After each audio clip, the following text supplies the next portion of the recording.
Hello friends and welcome to drive with Siddhant channel. मैं आपका दोस्त सिद्धांत आज आपके लिए एक बहुत ही इन्फॉर्मेटिव वीडियो लेके आया हूं जिसमें आप ये पता कर सकते हैं कि अगर आप कोई सेकेंड हैंड कार परचेज कर रहे हैं तो उसका ओडोमीटर है वो बैक किया गया है या नहीं।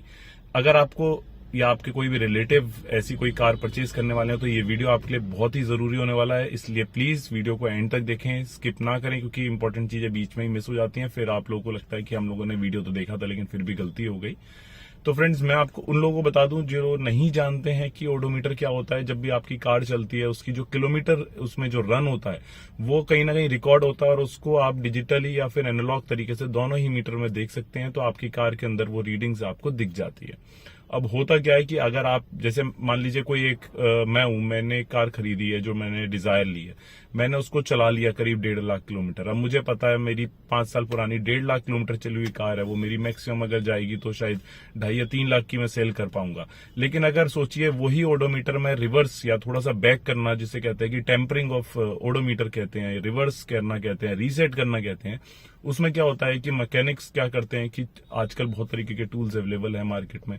पहले जो एनालॉग मीटर आता था मैं वो भी बता देता हूं कि दोनों में डिफरेंस क्या होगा। तो क्या होता है कि मैकेनिक्स उस रीडिंग को थोड़ा सा बैक कर देते हैं। जैसे मान लीजिए 1.5 लाख किलोमीटर चली हुई कार को अगर मैं 65 या 70,000 कर दूंगा तो बहुत लोग इसको मान लेते हैं कि चलो साल में इनकी 10-12 हजार किलोमीटर कार चली होगी, 5 साल पुरानी है, 60,000 किलोमीटर चली हुई कार है। अब आप देखिए कहाँ 1.5 लाख किलोमीटर चली हुई एक कार है और कहाँ वो अब 60,000 किलोमीटर पे आ गई है।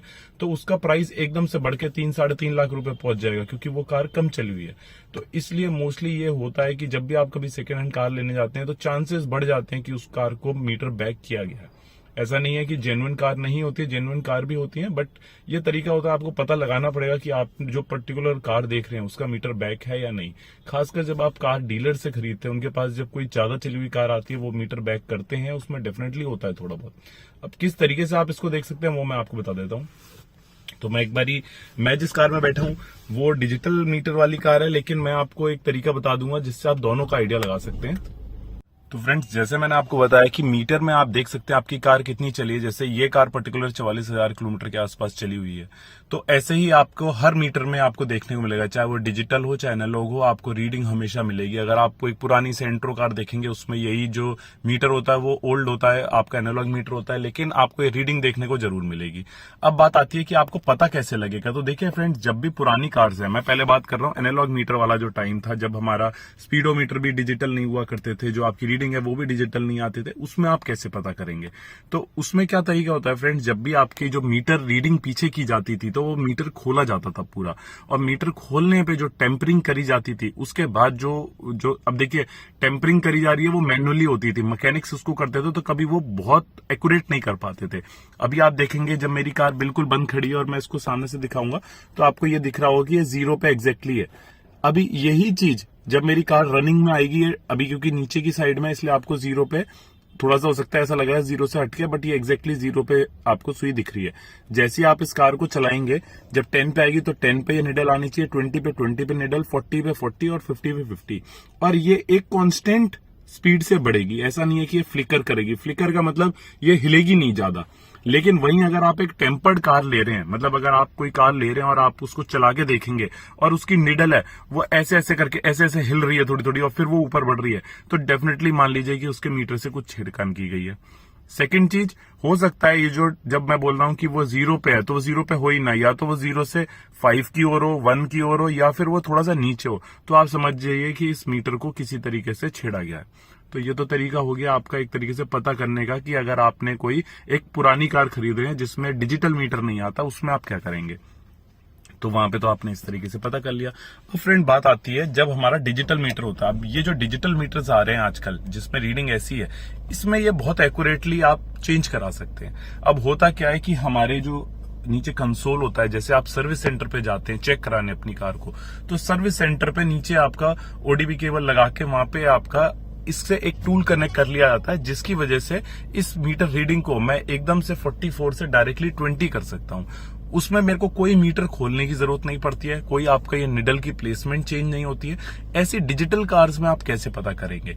तो देखिए, जब चोरी करने का तरीका आता है तो उसको करेक्शन करने के भी तरीके आते हैं। सेम आपके पास सर्विस सेंटर पे काफी ऐसे टूल्स होते हैं, अगर आपकी जो रीडिंग है उसको रीसेट किया भी गया है तो आप उसको एक्चुअल ओरिजिनल रीडिंग चेक कर सकते हैं। सेकंड चीज, आपकी कार के साथ जो टायर आया है, अगर मान लीजिए कोई कार है जो 4 साल पुरानी है और उस कार के टायर ओरिजिनल हैं, अगर वो बोल रहा है कि ये कार के साथ आए हुए टायर हैं, ओरिजिनल टायर है, और टायर बिल्कुल गंजा हो गया है, तो आप उससे अंदाजा लगा सकते हैं कि कार इतनी तो चल चुकी है। मैं अभी उतर के आपको कार में वो भी तरीका दिखा दूंगा, आप कैसे फिगर आउट करेंगे।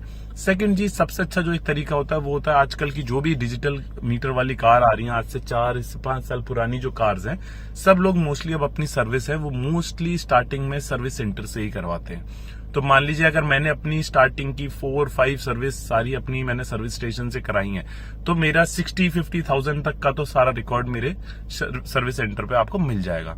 तो जब भी आप कोई कार खरीदते हैं, उस पर्टिकुलर ब्रांड के शोरूम पे जाइए और उनके सर्विस सेंटर पे उसका सर्विस रिकॉर्ड चेक करवा लीजिए।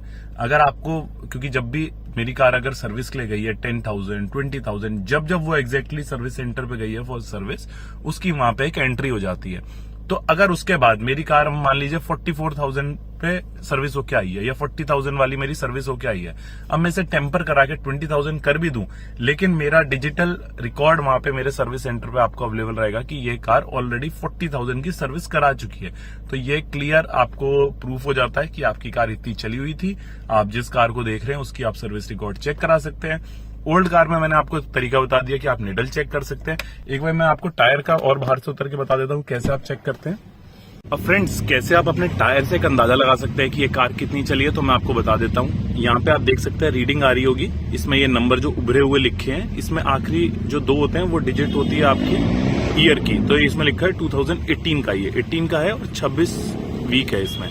तो जैसे अगर ईयर में हम डिवाइड करते हैं तो हर जो महीना होता है उसमें 4 वीक होते हैं, तो उस हिसाब से अगर आप इसको 4 से डिवाइड करेंगे तो अराउंड ये 7th मंथ का आपका ये टायर है और 2018 का है। ये मैंने कार है वो 2019 में ली है, तो इतना होता है कि आपकी 2-3 महीने पुराने, 4 महीने पुराने आपके टायर आपको मिलते हैं।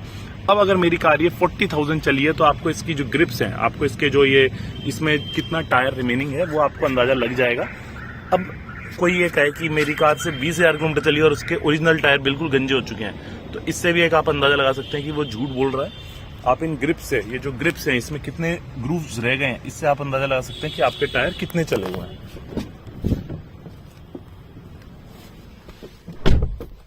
आई होप इससे आपको क्लियर हो गया हो कि ओडोमीटर का आपको कैसे टेम्परिंग चेक करनी है। ओल्ड कार में मैंने आपको बता दिया कि निडल फ्लिकर का सबसे बड़ा इशू होता है जब भी आप टेम्परिंग कराते हैं। प्लस आपको टायर चेक कर लेना है कि ओरिजिनल टायर बता रहे हैं तो क्या ओरिजिनल की कंडीशन उस तरीके की है या नहीं है। डिजिटल वाले में सबसे बेस्ट तरीका होता है आप जाके सर्विस सेंटर पे चेक करवा लीजिए, रिकॉर्ड के हिसाब से उनकी कार कितनी सर्विस हुई है एग्जैक्टली आपको सब कुछ मिल जाएगा। उसके वो चार्जेस ले सकते हैं, हो सकता है वो आप दे सकते हैं जब आप इतना महंगे कुछ खरीद रहे हैं तो आप सर्विस चार्ज पे उसका दे दीजिए। सेकंड चीज, टूल्स आर अवेलेबल जिससे आप ये भी चेक कर सकते हैं कि टेम्परिंग एक्चुअल में कितनी हुई है। मतलब आपकी अगर मेरी रीडिंग अभी मैंने 1.5 लाख से उसको कम करके 70,000 हो गए हैं, टूल्स के थ्रू आप निकाल सकते हैं कि आपकी रीडिंग एक्चुअल 1.5 लाख थी या कितनी थी। अब फ्रेंड, ये सारे तरीके हो गए कि आप ओडोमीटर कैसे चेक करेंगे कि आपका बैक है या नहीं है। इसके अलावा भी बहुत सारे ऐसे पॉइंट्स होते हैं, सस्पेंशन होते हैं आपके, आपका इंजन की सील होती है, आपकी बहुत सारी चीजें होती है जिसको देख के आप एक अंदाजा लगा सकते हैं कि आपकी कार है वो अच्छी कंडीशन की है या नहीं है, जिसको या तो आप भी थोड़ा बहुत अंदाजा लगा सकते हैं, वरना मैकेनिक तो इसको बहुत अच्छे से देख सकता है। अगर आपको वो पॉइंट्स भी जानने हैं आप कमेंट में लिख दीजिएगा, प्लीज मैं उसके ऊपर भी एक वीडियो बना दूंगा। तो आई होप आपको ये वीडियो अच्छा लगा हो। अब आप या आपके रिलेटिव अगर कोई ऐसी सेकंड हैंड कार परचेज करने वाले हैं तो आप इन चीजों का ध्यान रखिएगा ताकि आपको एक अच्छी डील मिल सके। आई होप आपको ये वीडियो हेल्पफुल रहेगा। तो मिलते हैं तब तक किसी और वीडियो पे। Good bye and take care and please do subscribe my channel.